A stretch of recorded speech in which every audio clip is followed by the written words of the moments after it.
नमस्कार। सबसे बड़ा मुद्दा देख रहे हैं आप, मैं हूं कुंदन जमैर। कोरोना के खिलाफ जंग देश लगातार लड़ रहा है। ऐसे में एहतियाती एकमात्र उपाय है। प्रदेश में कोरोना का संक्रमण जारी है, लेकिन राहत की बात यह है कि बीते 5 दिनों में प्रदेश के रिकवरी रेट में सुधार हुआ है। यानी संक्रमित मरीजों की तुलना में स्वस्थ होने वाले लोगों की तादाद बढ़ रही है। कोरोना के खिलाफ लड़ाई में यूपी सरकार ने बड़ी तैयारी की है और मेडिकल के अंतिम वर्ष के छात्रों को फ्रंटलाइन वर्कर बनाया जाएगा। मेडिकल पैरामेडिकल के छात्रों को अस्पतालों में उतारा जाएगा। मेडिकल से लेकर पैरामेडिकल के छात्रों को विशेष पैकेज भी दिया जाएगा। स्वास्थ्य कर्मियों को 25% अतिरिक्त सैलरी दी जाएगी। कोरोना से जंग में मनोबल बढ़ाने के लिए विशेष पैकेज का ऐलान किया गया है, जबकि वैक्सीनेशन कैंपेन में भी युवा बढ़ चढ़कर हिस्सा ले रहे हैं।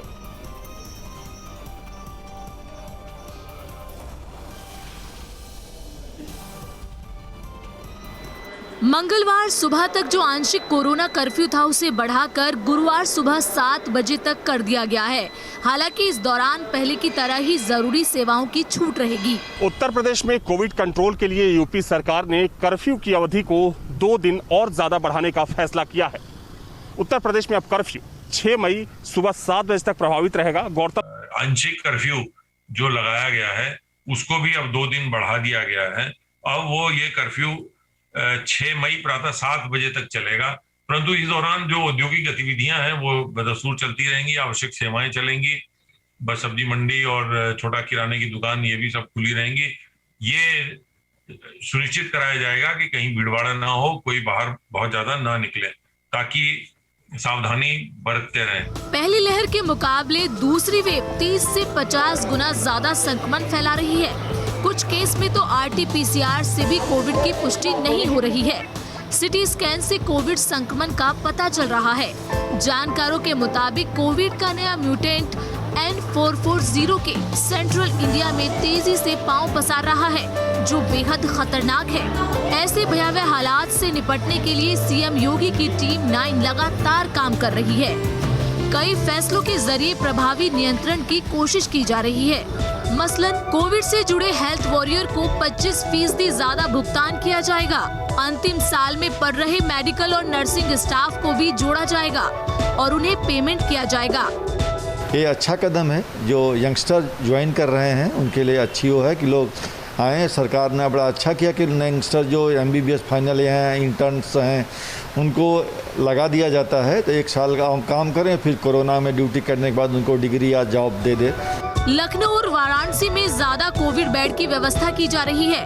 टीम 9 की तर्ज पर जिलों में भी टीम 9 बनाने के सीएम ने निर्देश दिए हैं। जो मेडिकल स्टूडेंट हैं अंतिम साल के और जो नर्सिंग छात्र और छात्राएं हैं उनको भी अब अस्पतालों में तैनाती दी जाएगी। इसके लिए इन सभी छात्रों को सरकार की तरफ से अतिरिक्त मानदेय भी दिया जाएगा। वीडियो जर्नलिस्ट समीर सिंह के साथ अविनाश सिंह, न्यूज स्टेट लखनऊ। तो कोरोना संक्रमण को लेकर ताज़ा अपडेट क्या है और संक्रमण से बचाव के क्या हैं उपाय, इस पर बातचीत करने के लिए हमारे साथ मेहमान जुड़ रहे हैं। डॉक्टर के पांडे, बाल रोग विशेषज्ञ हमारे साथ जुड़ रहे हैं। डॉक्टर अजय पवार हमारे साथ प्रदेश से जुड़ रहे हैं। वनी दुबे हमारे संवाददाता आगरा से जुड़ रहे हैं। तमाम मेहमानों का स्वागत है। डॉक्टर अजय पवार, सबसे पहले बताइए कि जो रणनीति उत्तर प्रदेश में बनाई जा रही है, जिसके अब नतीजे में देख रहे हैं, आज भी करीब 30,000 से कम मामले सामने आए और 38,000 से ज़्यादा मरीज ठीक हो गए। क्या ऐसा है उत्तर प्रदेश में जो इस दिशा में बेहतर नतीजे दे रहा है?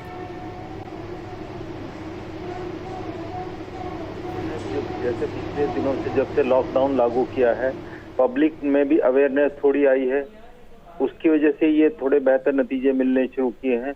और मैं उम्मीद करता हूं अगर ये लॉकडाउन और पब्लिक की अवेयरनेस आगे रही और ट्रीटमेंट का जो ऑक्सीजन की मात्रा है वो भी बढ़ाई गई है हॉस्पिटल्स में, तो वो थोड़े बेहतर नतीजे दे रहे हैं। जी डॉक्टर के पांडे, हमें ये भी बताइए कि अब ये कहा जा रहा है कि तीसरी वेव की भी गुंजाइश है। कई तरह की चर्चा ये है कि बच्चे बहुत चपेट में आ सकते हैं, उनके लिए भी अलग से तैयारी होने की ज़रूरत इस वेव में भी है। हम ठीक है, ओवरऑल हम तैयारी कर रहे हैं, लेकिन बच्चों के लिए भी एक अलग वार्ड की तैयारी होनी चाहिए, अलग से व्यवस्था होनी चाहिए बच्चों के लिए। इस लिहाज से क्या तैयारी करने की ज़रूरत है अभी?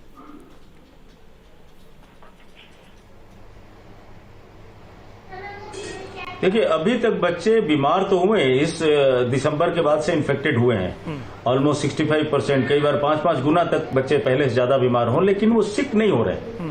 बच्चों को बेड की अभी जरूरत उतनी नहीं पड़ रही है, लेकिन हाँ 2 से 4 हफ्ते बाद जब बच्चे बीमार से ठीक हो जाते हैं तो एक बीमारी होती है जिसको बोलते हैं MIS-C, multi system inflammatory syndrome in children, जिसमें कि बहुत सारे अंग उनके इन्वॉल्व होते हैं और वो जानलेवा हो सकती है। तो उसमें इंटेंसिव केयर चाहिए और वो छोटे मोटे अस्पताल में नहीं मैनेज हो सकता। प्रॉपर उसके लिए 100% टर्शियरी केयर चाहिए जिसमें सब सारी सुविधाएं हों। तो वो इतना सरकार ऑलरेडी इतनी ओवरबर्डन है कि करना बड़ा मुश्किल है, और वो जब आएगा तो देखा जाएगा। और कर सकती है सरकार तो बहुत अच्छी बात है, लेकिन मुझे नहीं लग रहा उस लेवल की तैयारी की सरकार कर पाएगी, क्योंकि उसके चांसेस भी कम है। और अगर होता है तो सरकार इतने रिसोर्सेज नहीं कर सकती क्योंकि ऑलरेडी इतनी ओवरबर्डन है। डॉक्टर के पांडे, अब ये भी बता दीजिए कि जो बच्चे इन्फेक्टेड हुए हैं, जो ठीक भी हो गए हैं, उनमें खतरा बता रहे हैं कि सिंड्रोम का खतरा है, किस तरह का खतरा है, पहली चीज ये बता दीजिए जल्दी से। और ये बताइए कि जो पेरेंट्स हैं, जो परिवार के लोग हैं, उन बच्चों का विशेष ख्याल कैसे रखें।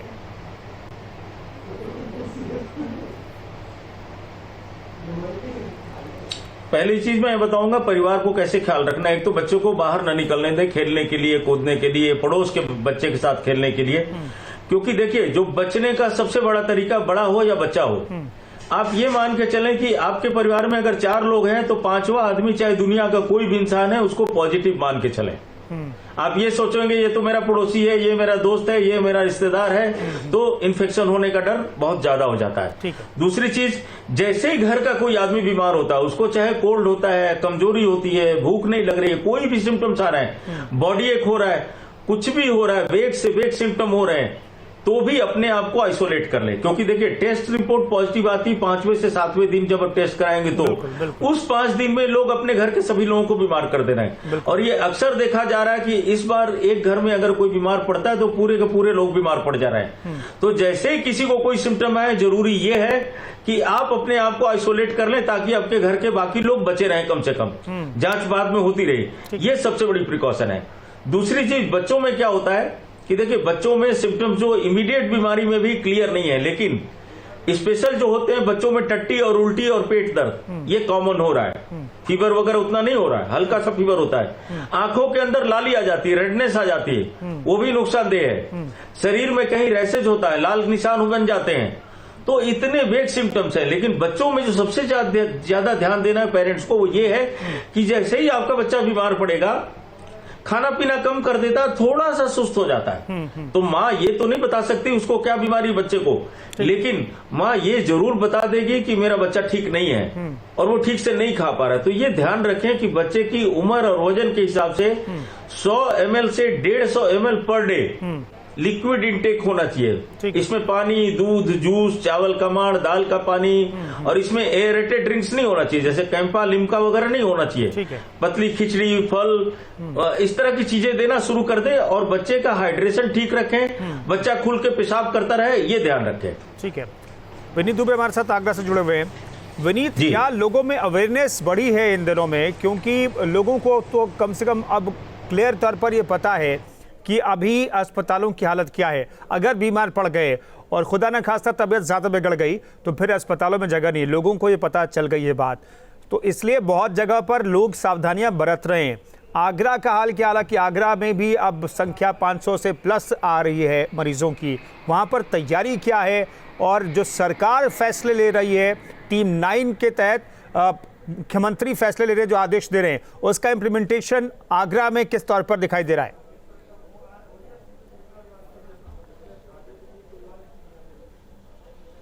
देखिए कुंदन, मैं बिल्कुल संक्षेप में आपको सारी चीज़ें बताने का और आपके सारे जितने सवाल हैं उन सबका जवाब देने की कोशिश करूंगा।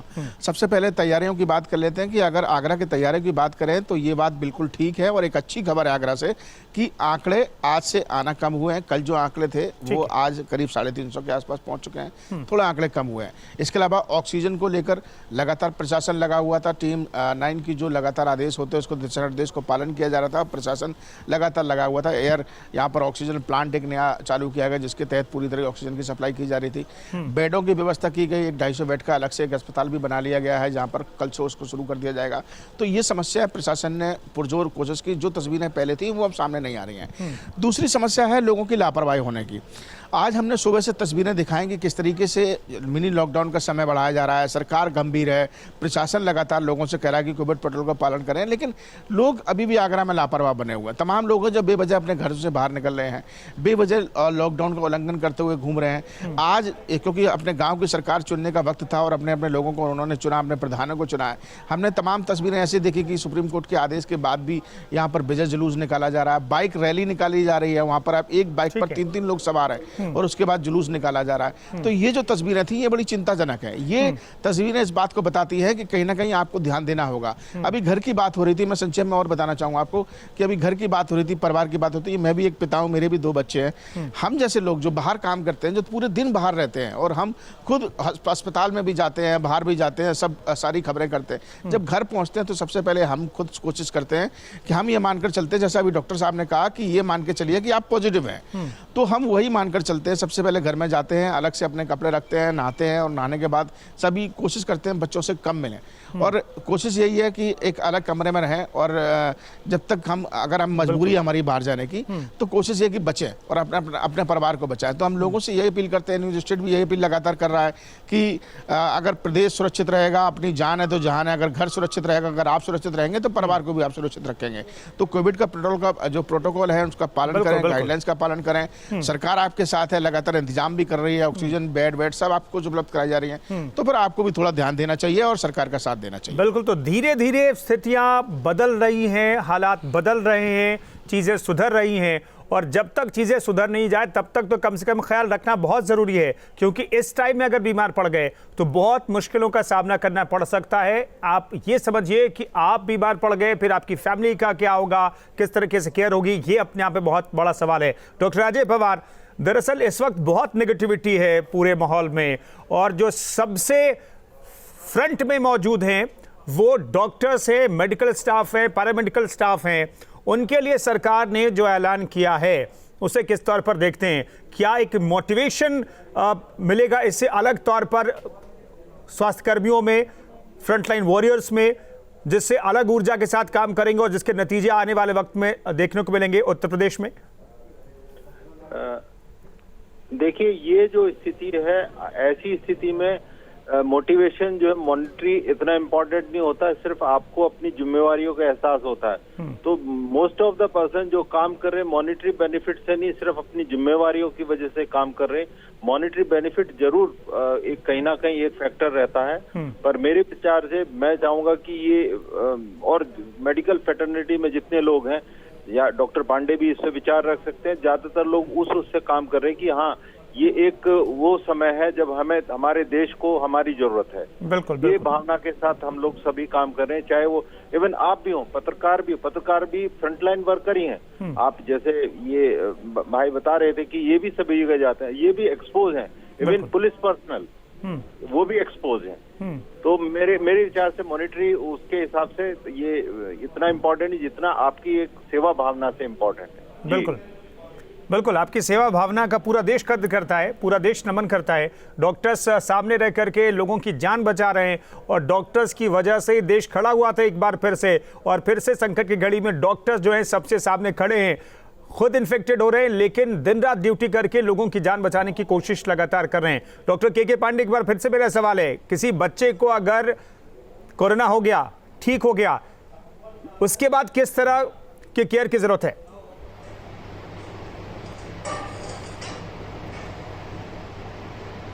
मैं एक बार पहले कमेंट पिछले सवाल पे आपके करना चाहूंगा कि देखिए, मॉनिटरी बेनिफिशियर जो आप पैसे दे रहे हैं या उसको बढ़ा के दे रहे हैं कर्मचारियों को या मेडिकल वर्कर्स को, वो उतना इम्पोर्टेंट नहीं है। आज मैं लोगों से, इतने डॉक्टर से इंटरेक्ट करता हूं, अगर आप बच्चों को, जो फाइनल ईयर के बच्चे और नर्सेज को आप ड्यूटी पे लगा रहे हैं, तो अगर वो बीमार पड़ते हैं या कोई भी डॉक्टर जो अगर बीमार पड़ता है, अगर आप उसके लिए बेड सुरक्षित करें 5%, 1% कहीं भी आईसीयू में जी, क्योंकि सबसे बड़ी डॉक्टरों की चिंता सर आज की तारीख में ये है, मैं आपके माध्यम से बताना चाह रहा हूं कि हर डॉक्टर ये चिंतित है कि अगर वो बीमार पड़ गया तो उसको ऑक्सीजन का बेड कहां से मिलेगा, उसको आईसीयू कहां से मिलेगा, उसको भागना पड़ता है। और मैं रोज पिछले 10 दिन से देखता हूं मेरे कोई ना कोई डॉक्टर दोस्त एक्सपायर हो रहे हैं। तो इन बच्चों की जो ड्यूटी आप लगा रहे हैं, फाइनल स्टूडेंट की, नर्सिंग स्टूडेंट की, मैं योगी सरकार से निवेदन करना चाहूंगा कि पैसा बाद में दे दीजिएगा, कोई दिक्कत नहीं है, लेकिन कम से कम उनकी सुरक्षा की गारंटी दीजिए। ये कहिए अगर किसी को बेड की जरूरत है, जैसा दिल्ली के कुछ अस्पतालों में हम लोगों ने करवाया है, राम मनोहर लोहिया में और कई अस्पतालों में, कि अगर वहां का ड्यूटी डॉक्टर बीमार होता है ड्यूटी करते हुए तो उसको बेड प्राथमिकता से दी जाएगी। ये पहली क्राइटेरिया होने चाहिए। गवर्नमेंट की एजेंसीज, ब्यूरोक्रेसी अपना रोल भूल करके थोड़ी सी दिल से इज्जत करे, ड्रामा न करे।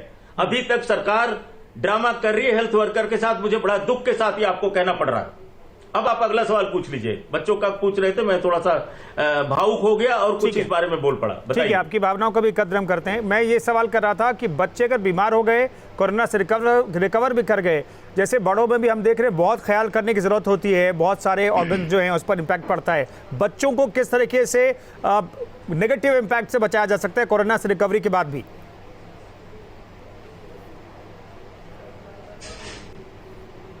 जी, पहली चीज है अपने घर में पॉजिटिव माहौल रखना। स्क्रीन टाइम कम करिए, चाहे मोबाइल हो, चाहे लैपटॉप हो, चाहे टीवी हो। अपने घर में डिस्कस न करें कितना कोविड हो गया, 5 मिनट में देख सकते हैं कितनी मौतें हुई, कितने लोग बचे, सरकार क्या कर रही है। दिन भर देखने की, डिस्कस करने की जरूरत नहीं है। बच्चों को आप एंगेज रखें, कहानियां सुनाएं, दादा दादी की, नाना नानी की, उनके साथ छोटे छोटे गेम्स खेलें, घर में रह के उनको बिजी करें, म्यूजिक सुनवाएं उनको, डांस के कुछ अगर कर सकते, डांस के बड़े अच्छे शो जाते हैं टीवी पे आजकल, आप वो दिखाएं, निगेटिव बातें ना करें। और सबसे जरूरी जो चीज है न्यूट्रिशन का उनके ध्यान रखें कि स्वस्थ खाना मिले और पानी की क्वांटिटी जो उनकी पूरी रहे। ये बीमारी से, मतलब अगर आज बच्चा बीमार पड़ता है या घर में कोई भी बीमार पड़ता है तो अगले 6 हफ्ते के लिए बहुत ही आवश्यक है, क्योंकि भले आपकी नेगेटिव RT-PCR रिपोर्ट आ जाती 14वें दिन, उसके बाद भी 3 से 4 हफ्ते तक आप अंदरूनी रूप से बीमार रहते हैं। बिल्कुल बिल्कुल जी, बिल्कुल। शुक्रिया आप डॉक्टर पवार, डॉक्टर पांडे, बहुत बहुत शुक्रिया। आप विनीत दुबे हमारे साथ आकर जुड़े थे, उनका बहुत बहुत शुक्रिया। तो अब जल्दी लखनऊ की जनता को भी राहत मिलने वाली है, जिन्हें कोरोना संक्रमण से अपनी चपेट में ले लिया है। अब उनकी मुश्किलें कम होने वाली है, क्योंकि रक्षा मंत्री राजनाथ सिंह के निर्देश पर बनाए जा रहे DRDO के अस्थायी हॉस्पिटल का काम लगभग पूरा होने वाला है, जिसमें 500 बेड की व्यवस्था के साथ हर तरह के हाईटेक मशीनों का प्रबंध किया गया है। जब कोरोना का पारा हाई हुआ तो रक्षा मंत्री राजनाथ सिंह की पहल पर DRDO ने युद्ध स्तर पर कोरोना से निपटने की कमान संभाली। 2 हफ्ते पहले DRDO ने राजधानी लखनऊ के अवध शिल्पग्राम में जिस अस्थायी हॉस्पिटल की बुनियाद रखी, वहां कोरोना से निपटने के लिए 500 बेड का प्रबंध पहली प्राथमिकता थी। और साथ ही इस बात का ध्यान रखा गया कि बहुत गंभीर मरीजों के लिए 150 बेड अत्याधुनिक मशीनों से लबरेज हों, जिससे इस मुश्किल घड़ी में मरीजों को राहत दी जा सके।